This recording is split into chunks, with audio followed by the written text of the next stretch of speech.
500% 급등주는 여기 없습니다. 수익을 리딩해줄 사람도 없습니다. 그냥 물고기를 잡아주면 좋을 텐데 자꾸 물고기 잡는 방법을 배우라고 합니다. 여기는 그런 곳입니다.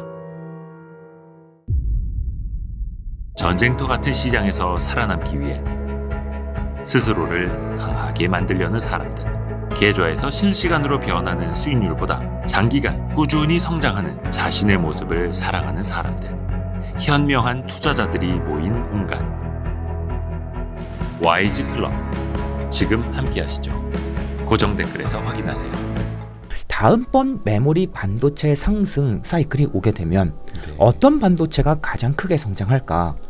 디램일까? 낸드 플래시일까? 비메모리일까? 여러 반도체가 있겠습니다만 아마도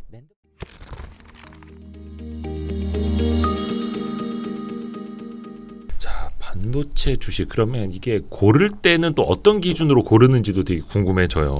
이제 다음번 상승 사이클을 기대하면서 반도체 주식을 사고 싶은데 삼성 하이닉스도 좋은 대안이 될 수 있겠지만 다른 종목 뭐가 있습니까? 많이 물어보십니다. 소부장 그렇죠. 얼마나 좋습니까? 소부장 이름만 들어도. 특히 삼성전자 하이닉스가 한 10% 오를 때 이들 녀석들은 한 20-30% 오를 것 같고. 네, 맞습니다. 그런데 사실은 꼭 그렇지 않고요. 사실 나는 정말 베타를 추구하면서 사이클 산업에 투자하겠다라고 생각하시면 사실 오히려 소재 기업들이 베타가 더 낮은 기업들도 많이 보입니다. 여기서 베타란 이제 변동성인데 뭔가 초과 수익률을 말하는. 초과 수익률이죠. 그래서 이 실적이 될 수도 있고요. 뭐 주가의 초과 수익률이 될 수도 있고요. 그리고 SK하이닉스랑 삼성전자가 생각보다 소재 기업들 평균보다 높을 때도 나타나고요. 그래요? 사실 삼성하이닉스가 가장 먼저 가장 급하게 빠르게 오르고 이 상승이 마무리된 뒤에도 소재 파츠는 조금 더 오르는 경향이 좀 나타나긴 합니다. 그리고요. 나는 정말 극단적인 베타를 추구하고 싶다라고 하시면 당연히 장비 기업이 우선순위가 될 겁니다. 극단적인 베타예요? 장비주가? 맞습니다. 장비 기업은 보통 삼성하이닉스가 다음번 메모리 상승 사이클이 오면 얼추 한 90%에서 한 8-90% 오른다라고 가정하면 장비 기업들은 정말 200-300%까지 오르는 기업들도 많이 나옵니다.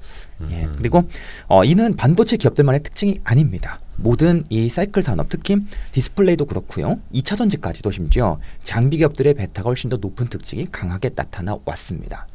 자, 아무튼 주신 질문에 비추어서 그러면 어떤 종목이 좋을까까지 좀 한번 들어가 보면요. 보통 제가 이제 가장 비슷한 질문을 많이 받는 내용이 무엇인가면 다음번 이 상승에 맞춰서 기술력이 가장 좋은 기업이 뭘까요? 기술적 변화가 가장 크게 일어나는 기업이 무엇인가요? 보통 기술에 대한 질문을 많이 주십니다. 왜 그런가 하면 다음번 상승할 때 무언가 기술력이 좋은 기업, 기술적인 변화가 많이 일어나는 기업이 제일 많이 오를 거라고 많이들 생각하신다는 거예요.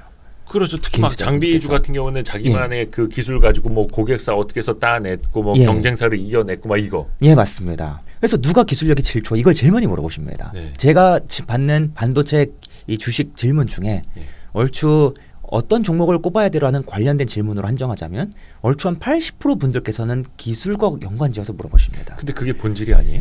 실제로는 저희가 반도체 기업에 투자할 때 기술이라는 관점은 굉장히 하나의 관점에 불과하고 더 중요한 여러 가지 관점들이 있습니다. 대표적으로 저는 항상 말씀드립니다. 테크 주식에 투자할 때, 이 기술주에 투자할 때 자꾸 기술적인 관점으로 접근하는 것은 개인 투자자한테 매우 불리한 전략이다. 기술주에 투자하는데 기술에만 매몰되지 말라. 맞습니다. 오히려 이 반도체 사실은 기술주에 투자할 때요. 기술이 빠르게 변하는 영역은 기술을 자꾸만 이해하면서 투자하는 것이 당연히 중요합니다만 반도체는 보시면 아시겠지만 생각보다 기술의 변화가 빠르지 않습니다. 생각보다 기업들의 이 기술이 보수적으로 변하고 무언가 새로운 패키징 기술이 자꾸만 등장하는 것 같지만 과거의 기술들을 조금 더 응용했을 뿐이지 새로운 기술이라고 보기도 어렵고요. 그래서 항상 말씀드리길 저희가 이 기술이라는 기준도 당연히 하나의 기준이 될 수 있습니다. 이건 잠시 뒤에서 말씀드려보고요. 그러면 우리가 투자를 할 때는 어떤 관점이 바람직한가? 저희는 투자자니까 저희는 기술 전문가가 아니니까 여러분께서 기술적인 관점으로 접근하시게 되면 우리나라에 있는 수많은 반도체 업계 종사자분들 절대로 이기기 힘들 것이다 라고 저는 장담하건대 그렇죠. 상당합니다. 우리가 뭐 직접 반도체 만들 것도 아니고. 맞습니다. 네, 네. 기업들 내부에서 일어나는 이슈들 그 기업 내에서 소문 빠르게 퍼지고요. 아. 하다못해 블라인드 어플만 들어가 봐도 이 반도체 업계에 대한 어떠한 이슈가 굉장히 빠르게 나오는데 그리고 또 고객사에서 왔다 갔다, 뭐 맞습니다. 미국 A사에서 왔다 갔다 막 이런 거. 맞습니다. 아. 그런데 정작 그 반도체 그 업종에 근무하는 친구들도 맨날 바이오 업종 임상시험만 기다리는 이유가 실제로 기술로 투자를 접근해도 별로 도움이 안 된다는 걸 알고 있기 때문입니다. 그래서 저는 말씀드리길 투자자는 투자자다워야 된다. 그러면 저희가 기업을 뽑을 때도 투자의 관점이 중요하다. 일단은 물론 기술의 관점도 하나의 전략이 될 수 있겠지만 우선은 투자가 돼야 된다라고 네. 말씀드립니다. 그럼 어떤 관점이 있는데 저는 여러 가지 뭐 관점을 가져볼 수 있다라고 생각하는데요. 제가 좋아하는 관점을 좀 말씀드려보자면 네. 특히 요 사이클 산업에 투자할 때, 특히 화학 산업 투자할 때도 하나의 이 아이디어가 될 수 있는데 저는 개인적으로 최근에 지난 사이클 때 제품을 충분히 잘 많이 팔았지만 네. 생각보다 공장의 가동률이 꽤나 많이 올라와서 다음번 상승 사이클에는 이 제품을 더 많이 팔기 조금 어려울 수 있었지만 네. 다행히 최근에 증설까지 들어간 예. 즉 최근에 증설을 해서 다음번 사이클에 대응을 한 그러한 기업들을 좀 우선적으로 보는 경향이 있습니다. 아. 그래서 다음번에 상승 사이클이 오면 우리가 더 많은 제품을 팔기 위해서 미리 증설에 들어가고 많은 설비 투자 금액을 집행한 기업이라고 볼 수가 있겠죠. 이게 이제 제가 보는 하나의 첫 번째 포인트가 됩니다. 최근에 이러한 기업으로 대표적인 사례로는 사실 이러한 기업이 좀 많이 있습니다만 뭐 하나머티리얼스, 월덱스가 우선 대표적이다라고 좀 말씀을 드려볼 수가 있겠고요. 그리고 이제 두 번째는 무엇인가면 다음번 메모리 반도체 상승 사이클이 오게 되면 네. 어떤 반도체가 가장 크게 성장할까? 디램일까? 낸드 플래시일까? 뭐 비메모리일까? 여러 반도체가 있겠습니다만 네. 아마도 낸드 플래시일 가능성이 가장 높습니다.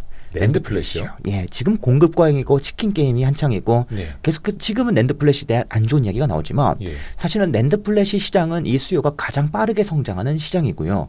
지금은 잠깐 공급 과잉에 들어갔다고 하지만 다시금 가격 반등이 일어나고 공급 과잉 해소가 되면 어느 순간 갑자기 엄청난 증설 경쟁이 또 한 번 펼쳐지는 그러한 패턴이 또 반복될 것입니다. 과거에도 계속해서 그래왔고요. 네. 그래서 이 낸드 플래시 쪽 증설이 빠른데 여기에 더해서 낸드 플래시의 또 한 가지 특징은 지금 낸드 플래시를 만드는 5개 기업들의 치열한 경쟁이 즉 치킨 게임이 벌어지고 있지 않습니까? 치킨 게임이 벌어지고 있다 보면 당연히 기업들이 공급을 더 활발히 늘리기 위해서 공장을 더 많이 증설하는 증설 경쟁도 일어나지만 또 한 가지는 기술 경쟁도 더 좋은 낸드 플래시를 더 빠르게 출시하려는 기술 경쟁도 빠르게 일어납니다. 네. 그래서 이 두 가지 요인에 의해서 소재 기업들과 파츠 기업들이 더 크게 수혜를 보는 경향이 많이 나타납니다. 그래서 낸드 플래시의 증설이 또 이루어지게 될 테니까 그 증설의 수혜를 입을 수 있는 기업이 누가 있을까? 저는 이 관점도 항상 또 접근하는 투자 포인트가 된다라고 말씀을 드립니다. 대표적으로는 뭐 TCK나 테스 그리고 앞에서 말씀드렸던 월덱스 하나머티리얼스도 또 다시 여기에 들어간다라고 그리고 일부 동진세미캠도 들어간다라고 말씀을 드릴 수가 있겠습니다. 참고로 TCK라는 기업을 정말 많이 좋아하실 겁니다. 특히 와이스트리 네. 구독자분들께서는 공부를 정말 많이 하시고 또 가치 투자를 많이 좋아하신다라고 알고 있기 때문에요. TCK라는 기업을 정말 많이 좋아하시는 분들이 많으실 거라고 저는 생각합니다. 아무래도 그 기술력, 뭐 특허 장벽 이런 것들이 많아서. 맞습니다. 독점적인 장벽이죠. 그런데 이 TCK 투자하실 때 많은 분들께서 자꾸만 독점, 특허 장벽에만 주목하시는 경우가 많은데 방금 저도 그 얘기했잖아요. 아는 게 그거밖에 없으니.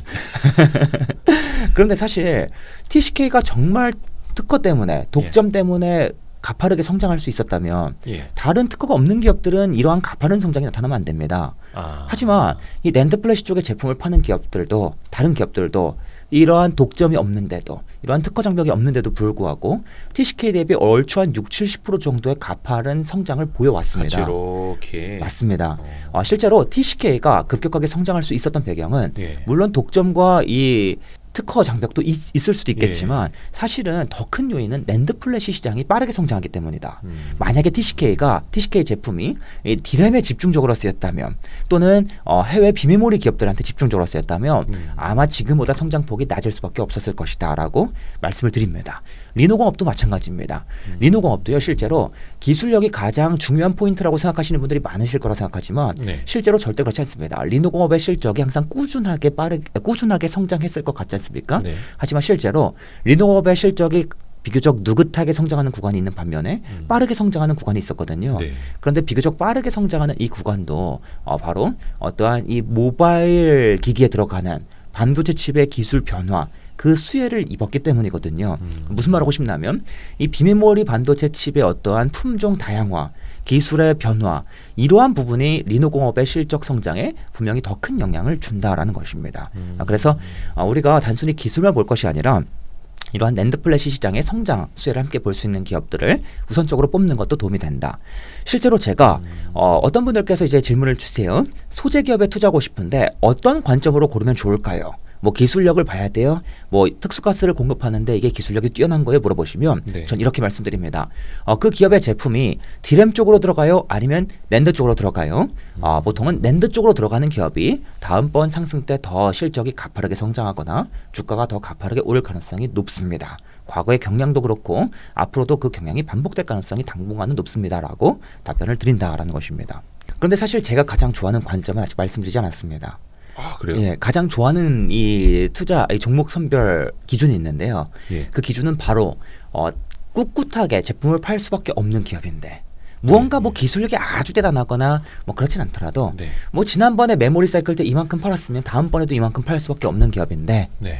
상승 사이클에 코앞에서 주가가 유난히 못 올라 있는 기업.